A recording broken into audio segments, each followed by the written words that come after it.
আসসালামু আলাইকুম। সবাই নিশ্চয়ই ভালো আছেন। স্বাগতম আমার গ্রাফিক্স ইউটিউব লার্নিং চ্যানেলে। আজকে হচ্ছে আমাদের 5 নাম্বার লেসন।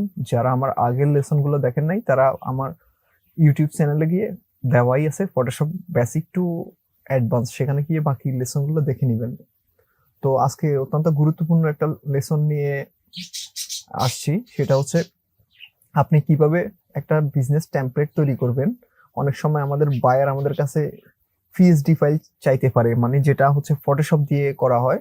তো পিএসডি ফাইল যদি চায়, সেক্ষেত্রে আমাদের টেমপ্লেটটা কিভাবে রেডি করতে হয় সেটা জানা গুরুত্বপূর্ণ।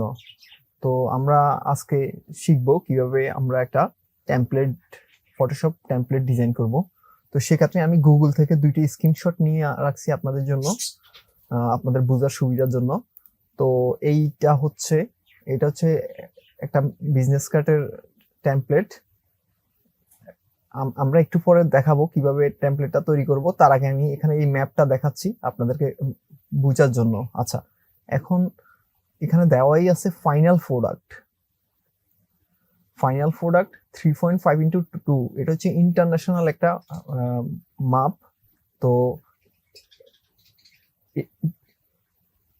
আমাদের বেশিরভাগ ক্ষেত্রে বিজনেস কার্ডটা হয় হচ্ছে 3.5x2। আর হচ্ছে এটা হচ্ছে ফাইনাল প্রোডাক্ট। আর ব্লিড সহ, মানে আমরা হচ্ছে টেমপ্লেটটা নেব হচ্ছে 3.75x2.25। তাহলে বিষয়টা এমন দাঁড়ালো, আমাদের যদি বিজনেস কার্ড 3.5x2 হয়, আমরা নেব হচ্ছে আর্টবোর্ডটা নেব হচ্ছে 3.75x2.25। মানে আমরা চারপাশে 0.25 বাড়াই নেব, যেটা হচ্ছে আমাদের এখানে কাটা যাবে। এখানে দেওয়া আছে, এই যে দেখতেই পাচ্ছেন ব্লিড এরিয়া, ঠিক আছে? এই যে ব্লিড এরিয়া, এই যে অ্যারো দিয়ে দেখা আছে কাট লাইন, মানে এখানে হচ্ছে আমাদের এই এরিয়াটা হচ্ছে আমাদের গ্রিন যে এরিয়াটা, এই এরিয়া ব্লিড এরিয়া, এটা আমাদের কাটা যাবে, ঠিক আছে? এটা কাটা যাবে, এই যে এইটা এখানে মার্ক দিয়ে দেওয়া আছে। তারপরে হচ্ছে আর ভিতরের অংশটা হচ্ছে সেপ এরিয়া, ঠিক আছে? সেপ এরিয়া থাকবে ভিতরের অংশ। আমি এখানে আরেকটা ডায়াগ্রাম নিয়ে আসছি, এই সেফ জোন, হ্যাঁ, সেফ এরিয়া জোন যেটাই বলতে পারেন। এখন এটা হচ্ছে সেফ জোন, একটু দেখাই। এতটুকু হচ্ছে আমাদের সেফ জোন। এতটুকুর মধ্যে আমরা আমাদের ইনফরমেশন, লগো এবং গুরুত্বপূর্ণ যে ইনফরমেশন থাকবে সবগুলো এতটুকুর মধ্যে থাকবে, ঠিক আছে? কন্ট্রোল জেড দিয়ে ব্যাকে গেলাম। তাহলে হচ্ছে আমাদের ব্লিড এরিয়াটা কাটা যাবে, মানে চারপাশ থেকে এই অংশটা আর কি, এই অংশটা কাটা যাবে। তো হচ্ছে আর মার্জিন হিসাবে এতটুক থাকবে এইটা, ঠিক আছে? তো আমরা এখন এটা দেখব এটা কিভাবে হচ্ছে করব। তো আমি প্রথমে কন্ট্রোল এন দিয়ে শর্টকাট নিউ ডকুমেন্টে গেলাম। এখানে হচ্ছে প্রথমে যেটা করব এটা হচ্ছে আমি ইঞ্চিতে নিয়ে নেব। তো আমি এখানে দেব 3.5 প্রিন্টের জন্য অবশ্যই রেজোলিউশন 300 হতে হবে। আর আমরা জানি প্রিন্টের ক্ষেত্রে CMYK, cyan magenta yellow black যেটা হয়, তার হলো 3.5x2। ওকে, সব ঠিকঠাক থাকার পরে হচ্ছে ক্রিয়েট। এখন ক্রিয়েট দেব আমরা হচ্ছে, এটা হচ্ছে আমাদের অ্যাকচুয়াল সাইজ, মানে 3.5x2। ওকে, তো আমরা এখানে মার্জিন দিয়ে দেব, ঠিক আছে? আমরা মার্জিন দিয়ে দিলাম। এই এখন হচ্ছে আমাদের সেভ জোনটা নিতে হবে, মানে যেখানে আমাদের গুরুত্বপূর্ণ ইনফরমেশন গুলো দিতে হবে। আচ্ছা, সেভ জোনটা কি, এই যে দেখাইলাম, এই যে সেভ জোনটা হলো এইটা এটা নিতে হবে, ঠিক আছে?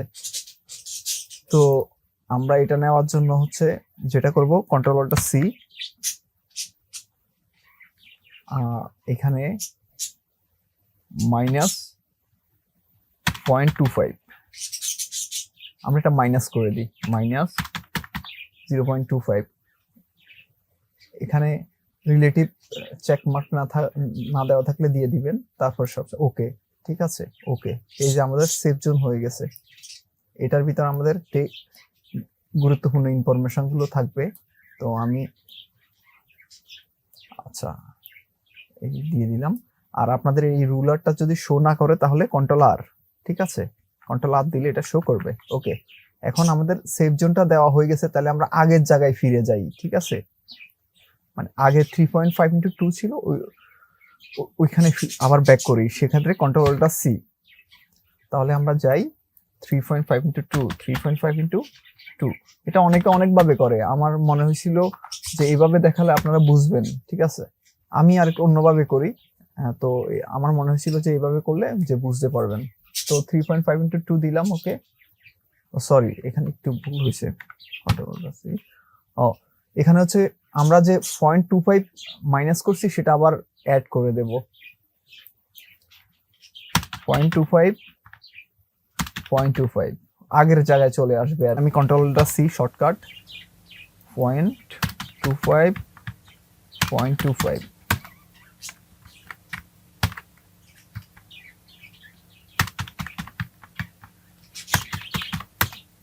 আচ্ছা, এই হচ্ছে আমাদের বিজনেস কার্ড। এই হচ্ছে আমাদের বিজনেস কার্ড। এই পুরোটা হচ্ছে 3.75 ইন্টু 3.75 ইন্টু 2.25 গ্লিড সহ। ঠিক আছে, এই হচ্ছে বিষয়। এখন হচ্ছে আমরা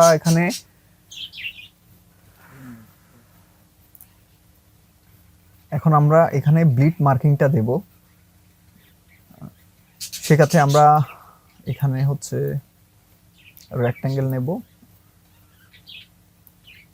এভাবে একটা রেক্ট্যাঙ্গেল দেব। ওকে, কন্ট্রোল টি থাকবে, টি দিয়ে আমরা এটা একদম আর্টবোর্ড বরাবর দিয়ে দেব এইভাবে। ওকে, তো এখন আমরা যেটা করব, আর রেক্ট্যাঙ্গেলে গিয়ে এখানে দেওয়া আছে কোথায়, এই যে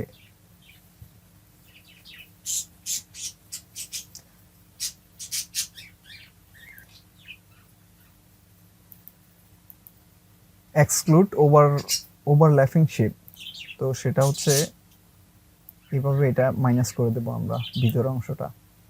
ঠিক আছে, এই যে হয়ে গেল। এখন আমরা এখানে দেব হচ্ছে এটাকে বলা হচ্ছে রেক্ট্যাঙ্গেল। হ্যাঁ, এটা এখানে দেওয়াই আছে রেক্ট্যাঙ্গেল। এখানে ডাবল ক্লিক দিয়ে আমরা এটা রিনাম করতে পারবো। ওকে, আচ্ছা, এটা হচ্ছে এটা দেওয়ার মানিটা আমি একটু বুঝে বলি। আমরা বিজনেস কার্ড দেখেছি যে দুই রকমের বিজনেস কার্ড, একটা হচ্ছে রেক্ট্যাঙ্গেল আর একটা হচ্ছে রাউন্ডেড বিজনেস কার্ড। হ্যাঁ, রেক্ট্যাঙ্গেল হচ্ছে চার কোণা থাকে আর কি, চারটা কোণা থাকে, যেমন হচ্ছে এইটা। আর রাউন্ডেড বিজনেস কার্ড হচ্ছে যে কোণাগুলা কাটা থাকে গোল। হ্যাঁ, এই কোণাগুলা থাকে না, রাউন্ডেড থাকে আর কি। আমার ব্যক্তিগতভাবে রাউন্ডেড বিজনেস কার্ড ভালো লাগে। যাই হোক, এখন আমরা রাউন্ডেড বিজনেস কার্ড করব। ঠিক আছে, এটা হাইড করে দিই। ওকে, তো বরাবরের মতো আমরা একটা রেক্ট্যাঙ্গেল নিয়ে নিচ্ছি। এই যে কন্ট্রোল কি দিয়ে আমরা এটা ঠিক করে নিই।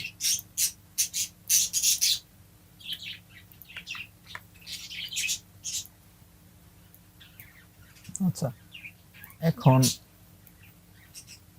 রাউন্ডেড একটা শেপ নেব। এখানে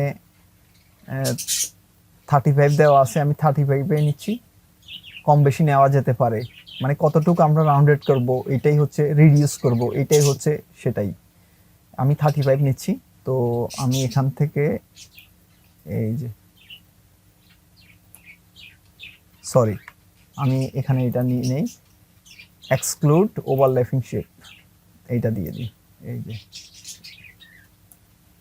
আচ্ছা, তো আমি একটু আগে বলেছিলাম যে এটা হচ্ছে রাউন্ডেড। হ্যাঁ, বিজনেস কার্ডটা এখান থেকে যে কাটা হবে। ঠিক আছে, এই যে এটা হচ্ছে রাউন্ড। হ্যাঁ, রাউন্ডেড।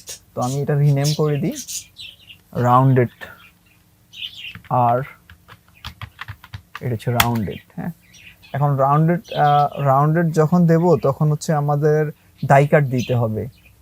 রেক্ট্যাঙ্গেল চার কোণা যেটা, ওটার ডাই কাট দরকার নাই। হচ্ছে রাউন্ডেড যখন আমরা দেবো আমাদের ডাই কাট দিতে হবে। ডাই কাটটা হচ্ছে কি মানে যে কাটার যে মার্কিংটা আর কি। তো আমরা ডাই কাট দিচ্ছি, এটাও হাইড করে দিই, না করলেও সমস্যা নাই। আচ্ছা, ডাই কাট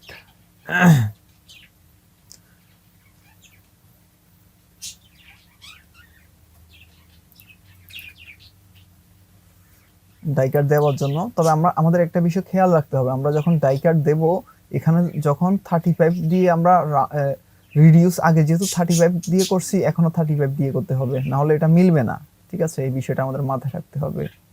ওকে, আমাদের হচ্ছে এই যে die cut, sorry die cut এখানে ফিল নান করে দিতে হবে, আর হচ্ছে এখানে স্টক দিতে হবে। ডাই কাটের জন্য রেড কালার দিলে বেটার হয় আর কি, মানে ওইটা হাইলাইট হয়। তো এখানে আমরা 1.5 পিক্সেল অথবা 1.2 দিতে পারি, কোনো সমস্যা নাই। স্টক লাইনটা আর কি ডাই কাট দিই, এই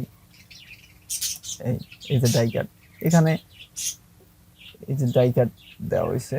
এখানে যদি আমি গাইডলাইনগুলো হাইড করে দিই তাহলে এই যে, আচ্ছা গাইডলাইন হাইড করে দিচ্ছি, এখানে লিখে দিই ডাই কাট, ডাবল ক্লিক করলাম, ডাই কাট, ডাই কাট। ওকে, আচ্ছা আমি একটু আগে যে কাজটা করেছি, এই গাইডলাইনগুলো কিভাবে হাইড করছি, আমি তো শর্টকাট করছি, আবার করে দেখাই আপনাদেরকে। সরি, এই যে, আচ্ছা এখন আপনারা এখান থেকে কিভাবে করবেন,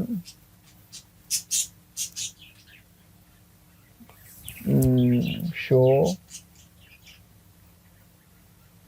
গাইড, এই যে আবার যাই, শো, সরি, ভিউ, শো,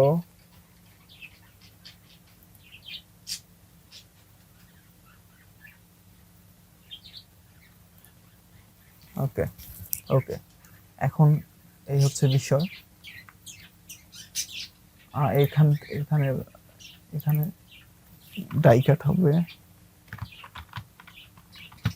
আচ্ছা ওকে, তো তাহলে আমাদের যখন রাউন্ডেড, আমরা রাউন্ডেডটা করব তখন আমাদেরকে ডাই কাটটা দিতে হবে, আর শুধু রেক্ট্যাঙ্গেল দিলে ডাই কাট লাগবে না। আচ্ছা, তাহলে আমি আবার দেখাই, এটা হচ্ছে রেক্ট্যাঙ্গেল, ঠিক আছে। যখন আমাদের 4 কোণা হবে তখন হচ্ছে যে এইটা রেক্ট্যাঙ্গেল, আর রাউন্ডেড হলে এই যে, ঠিক আছে। তো এই যে রাউন্ডেড দিলে আমরা আমাদের ডাই কাটটা দেখাই দিতে হবে। এই আসলে এগুলো সিম্পল বিষয়, মনে হতে পারে একটু কমপ্লেক্স, না আসলে এগুলো খুবই সিম্পল বিষয়। এগুলা যদি না দেন তাহলে খুব বেশি সমস্যা হবে, বিষয়টা এমন না। তারপরেও আপনি যেহেতু শিখতেছেন প্রপারলি শিখেন। ওকে, তো আমি এখানে সুন্দর করে এটা সাজাই, দুইটা ফোল্ডার করি, এই দুইটা ধরলাম, গ্রুপে চাপ দিলাম, দুইটা আমাদের গ্রুপে চলে গেছে। ডাবল ক্লিক করলাম, এখানে আমি দিই ব্লিড আর এমন ইয়া করতে পারি, ট্রিমও দিতে পারি, একই কথা, সমস্যা নাই। ট্রিম। আচ্ছা, আরেকটা ফোল্ডার করি, সেটা হচ্ছে যে ওই যে ডাই কাটের জন্য, ডাবল ক্লিক করি, ডাই কাট, এটা এখানে চেপে ধরে এই ফোল্ডারে দিয়ে দিই, এটা অফ করি, দেখেন এই হচ্ছে বিষয়। তো এখন তাহলে ফাইনালি তো করেই ফেললাম, ঠিক আছে। আর এগুলো হাইড করা থাকবে, এগুলো এইভাবে আপনি হাইড করা থাকবে, ঠিক আছে, এইভাবে হাইড করা থাকবে। এখন ক্লায়েন্টের যেটা দরকার হয় সেটাই করবে, সে তার যদি দরকার হয় যে রাউন্ডেড, হ্যাঁ রাউন্ডেড করবে, আর যদি রেক্ট্যাঙ্গেল করবে, আপনি এগুলো হাইড করে রাখবেন। তো হচ্ছে আমি অনেক চেষ্টা করছি আপনাদেরকে বোঝানোর জন্য আর কি, তো যতটুক সম্ভব গুছিয়ে বলার চেষ্টা করছি। তো আপনারা কয়েকবার যদি চেষ্টা করেন, ঠিক আছে, এইটা পারবেন। আর এ হচ্ছে বিষয়। আর আমি একটু গুগলে যাই, ভার্টিক্যাল বিজনেস কার্ড, এই যে ভার্টিক্যাল বিজনেস কার্ড হচ্ছে যে এমন যে এগুলো ভার্টিক্যাল। এখন যদি ভার্টিক্যাল বিজনেস কার্ড টেমপ্লেট যদি বানাতে হয় তাহলে আপনারা কি করবেন? হ্যাঁ, অনেক কষ্ট করে তো এটা বানাবেন। এখন যাক, চিন্তার কোনো কারণ নাই, আমি দেখাই দিচ্ছি। ভার্টিক্যাল তো হচ্ছে আমরা এতক্ষণ করলাম হচ্ছে হরিজন্টাল, যেটাই মানে বিজনেস কার্ডটা হরিজন্টালে বেশি হয়। তো ভার্টিক্যালও তো হতে পারে। এখানে এই যে সব আমি এই যে এখানে সবই ভার্টিক্যাল, দেখেন ভার্টিক্যাল বিজনেস কার্ড সবই ভার্টিক্যাল, যেহেতু আমি ভার্টিক্যাল লিখে সার্চ করছি। এখন ভার্টিক্যাল যদি হয় তাহলে কি করবেন? সেক্ষেত্রে আমরা যেটা করব, ইমেজ জাস্ট এটা তো করব। যদি পার্টিকেল করতে ইমেজে গিয়ে ইমেজ রোটেশন 90 ডিগ্রি, এই যে হয়ে গেছে। হ্যাঁ, জুম আউট করি, এই যে ভার্টিক্যাল হয়ে গেছে। সো চিন্তার কোনো কারণ নাই। তো ফাইন, কন্ট্রোল জেড দিয়ে আমি ব্যাকে যাই। তো আমরা সবশেষে এটা সেভ দেব পিএসডি ফাইলে। আমরা তো বারবার আর টেমপ্লেট করব না, একটা করে হচ্ছে বারবার ইউজ করব আর কি। তো আপনারা কয়েকবার এটা প্র্যাকটিস করবেন। এর পরের ক্লাসটা হবে আমাদের যে ফটোশপে আমরা টেমপ্লেট তো আমরা শিখে পেলাম আজকে। এরপরে হচ্ছে আমরা কিভাবে একটা বিজনেস কার্ড তৈরি করব। তো ঠিক আছে, আজকে ক্লাসটা হচ্ছে এই পর্যন্ত। আবার পরের ক্লাসে দেখা হবে। সবাই সুস্থ থাকবেন, ভালো থাকবেন। ধন্যবাদ।